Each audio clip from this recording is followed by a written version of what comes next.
Namaste mere pyare bachcho. I know, exams are just around the corner and the tension is building up. But don't you worry, because today we are going to do a super quick revision of a beautiful chapter, The Happy Prince. It's a wonderful story about a statue, a golden statue with a heart that could feel all the sadness in its city. So let's get started. So, high above the city, on a tall column, stood this amazing statue of the Happy Prince. Just look at him. He was covered from head to toe in thin leaves of fine gold. For eyes, he had two bright sapphires, and a large red ruby glowed on his sword hilt. He was so beautiful, everyone in the city used to admire him. But this is where the story gets interesting. Here's the big mystery. If his name was the Happy Prince, then why was he crying? Yes, you heard me right. Big tears were rolling down his golden face. And this is exactly what a little swallow discovered one night when he decided to rest between the statue's feet. So, in our first section, let's solve this puzzle. Why was this beautiful golden prince so sad? This is a really important point to understand the whole story. You see, the prince explains to the little swallow that when he was alive, he lived in a grand palace where sadness was not allowed to enter. He only knew happiness. But now, stuck up so high on this column, he could see the real life of his city, all the poverty, the sickness, and the suffering that he never even knew existed.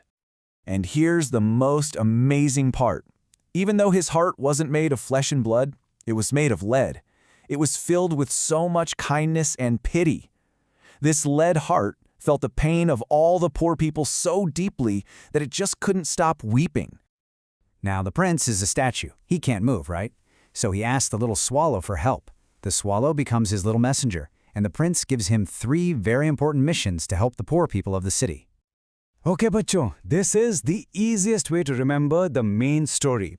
Just remember these 3 things the swallow does. First, he delivers the ruby. Second, the 2 sapphires. And third, all the gold leaves. That's the main plot. Simple. So for the first mission, the prince sees a poor seamstress. Her little boy is very sick with a fever, and she has no money, not even to buy him some oranges. So the prince asks the swallow to pluck the ruby from his sword and take it to her. The second mission is an even bigger sacrifice. The prince gives away his sapphire eyes. Imagine that. 1 sapphire goes to a young writer who is too cold and hungry to finish his play. The other goes to a poor little girl selling matchsticks to save her from getting a beating from her father. And with this, the prince becomes completely blind. And for his last act of kindness, the prince gives away everything that's left of his beauty. He tells the swallow to peel off every single leaf of gold from his body and give it to the poor, starving children in the city. The beautiful, shiny statue is now completely dull and gray. Now, knowing the story is one thing, but to write good answers, you have to understand the characters. And this story has 2 heroes, not just one, the prince and the swallow. Let's see how they both change.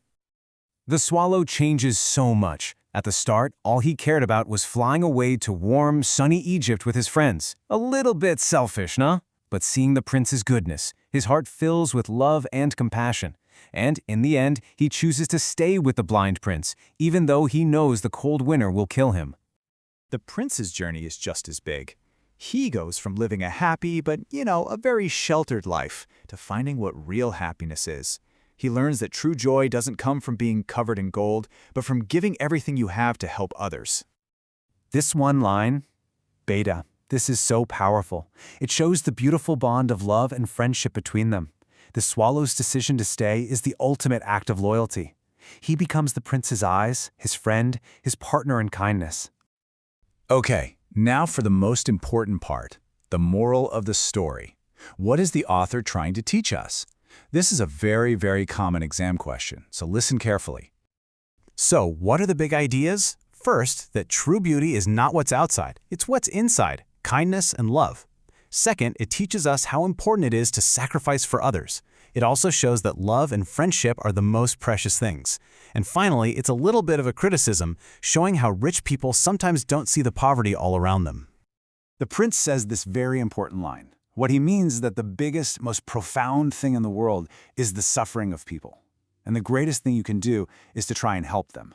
This becomes his life's purpose. Alright, revision is almost done.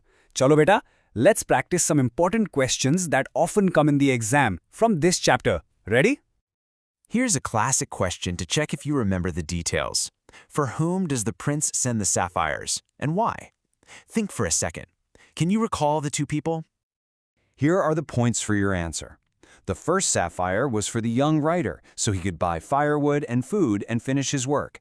And the second sapphire was for the poor little match girl to save her from getting a beating from her father. Simple. Okay, now for a deeper thinking question.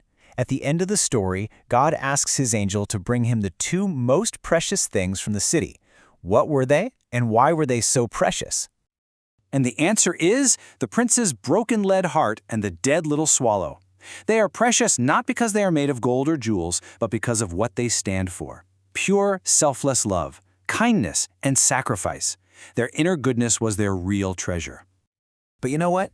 The people in the city, the important people like the mayor, they didn't see this at all. They just saw a shabby, ugly statue. They were blind to all the good he had done. So they pulled him down to melt him, saying he wasn't beautiful anymore, so he wasn't useful. They just threw the broken lead heart and the dead bird away. And this brings us to the beautiful, beautiful ending. While humans threw them away, God saw their true worth. The angel brings the lead heart and the dead bird to heaven, where the swallow will sing forever and the happy prince will live in the city of gold. The final lesson is clear. Real value is in love and sacrifice, and that is always rewarded. That's all for today. Revise well and all the very best for your exams. You will do great.